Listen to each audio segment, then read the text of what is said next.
Souligner que les forces politiques organisées, les insoumis, c'est comme En Marche, hein, c'est le leader et une sorte de grande masse, mais il y a des organisations, il y a des partis politiques avec des procédures. Il faut noter que le Parti communiste et Ensemble, les deux autres composantes avec le parti de gauche, ont pris très clairement position pour voter contre Marine Le Pen. La position de Jean-Luc Mélenchon montre tout d'un coup comme s'il transformait un succès indéniable, collectif, une campagne formidable qui a pris et fédéré les exigences démocratiques, les exigences écologiques, les exigences sociales, s'il transformait ce succès collectif en défaite personnelle, une sorte d'aigreur, une sorte d'attente. Alors on va voir, j'espère que cette attente sera profitable. Il ne faut pas oublier, c'est une grande leçon dans l'histoire de la gauche, confondre les démocrates et les fascistes parce qu'il n'y a pas la même orientation économique et sociale, confondre les socialistes et les nazis,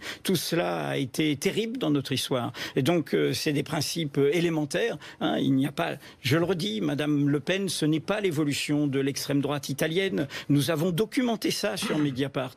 Nous avons montré les pratiques violentes. Nous avons montré le noyau dur d'anciens gudards qui font le salut nazi. Nous avons montré cela, et c'est de l'information, c'est de l'enquête, et c'est bien pour ça qu'elle nous interdit de ces réunions publiques. Nous ne sommes pas face à une extrême droite en voie de banalisation et de normalisation. Nous sommes face à un parti qui réellement est une menace pour les valeurs profondes qui ont été construites par tous les combats démocratiques et sociaux dans notre histoire.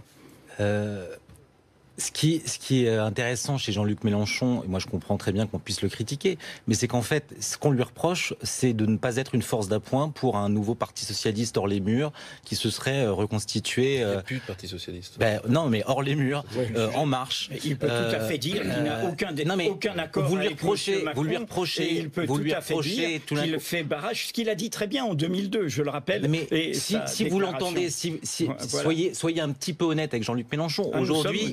Oui. Aujourd'hui, et dès le premier soir, quand même, il était très embarrassé parce que justement, il y a un certain nombre de procédures. Il dit tout le monde sait en conscience qu'il doit voter. Donc, grosso modo, j'espère qu'au bout de la semaine. Non, mais voilà, si ça peut vous rassurer, arrêtez de trembler. Non, mais je ne tremble pas. Vous bien sûr, vous inquiétez pas. tremblez. Nous disons des choses. Ne faites pas d'effets de manche inutiles.